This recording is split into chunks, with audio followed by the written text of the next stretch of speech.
عدنا تاني بقى لفقرة جوع نص الليل، واللي ما يعرفش الفقرة دي، هي الفقرة عبارة عن إن إحنا نكون جعانين بالليل عادي خالص، وبندوّر على عروض تكون سعرها لطيف وأكلها حلو، فقعدت بقى أقلِّب كده وأدعبس على النت لغاية ما لقيت عرض من البركة اسمه بساميتو أو بسمتيو 2 في 2 حاجة كده، ده عبارة عن 2 فتة بأي صوص أنت عايزه، ومعاهم كول سلو وتومية، وسعر العرض عامل 100 جنيه، فقُلت حلو ده 2 فتة كبار ب100 جنيه حلوين، كلمتهم في التليفون قال لك: "لا يا باشا مش الفتة الكبيرة، لأ ده هو ريزو." اللي هو رز بالفراخ وبتاع بس على حجم صغير، يعني فتة ميني من الآخر، طبعًا هي مش فتة أصلًا، هي المفروض فتة فيها عيش، هُم مش بيحطوا عيش، فيعتبر رز أو ريزو، فقُلت ماشي نطلب كده ونشوف حوار الميني ده إيه نظامه، فجبت الكيسة أهي، كيسة البركة، أول حاجة جايبين معلقتين طبعًا عشان ده عرض دويتو يعني 2 بيشتركوا فيه، كل واحد بيدفع 50 جنيه فقشطة، 2 تومية حلوين، إيه ده؟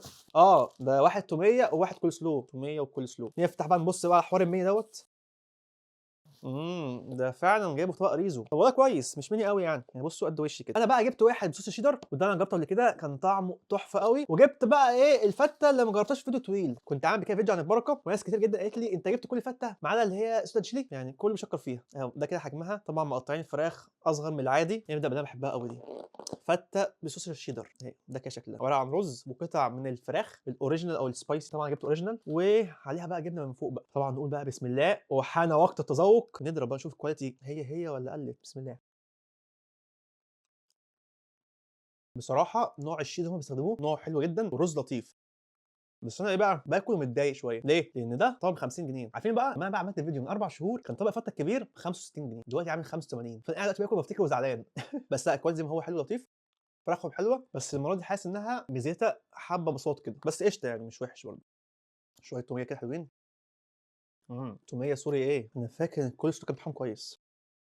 ساقع وحلو ومسكر سنه ندخل بقى على طبق اللي هو بصوص السويت تشيلي تعال نجربه كده اول مره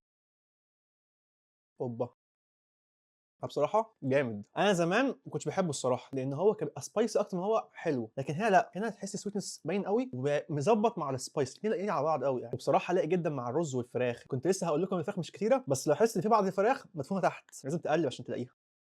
لأ، أنا شايف بصراحة إنها وجبة حلوة وسعرها مناسب في الفترة الحالية دي يعني يعتبر، تقييم كويس سعر لطيف جدًا، بس كنت أتمنى يعني تمني بسيط إن هم بس في الوجبة دي كانوا يزودوا واحد كول سلو كمان وواحد تومية كمان وواحد بيبسي، لأ كفاية كده. أنا مع الوجبة دي، يالّا جربوها. دي كانت حلقة النهارده، حلقة من فقرة جوع نص الليل، أتمنى تكونوا استمتعتوا بيها، وأي حد بقى منكم يعرف عروض تانية حلوة تنفع في جوع نص الليل يكتب تحت في الكومنتات عشان نجربها مع بعض ونقول لكم حلوة والّا مش حلوة. يالّا لو عجبكم بقى فيديو النهارده ما تنسوش اللايك، عايزين بقى لايكات كتير وضبطونا كده وشير كتير، أشوفكم إن شاء الله في الحلقة الجاية وفيديو كبير بقى إن شاء الله ومنتجات حلوة جدًا. سلام.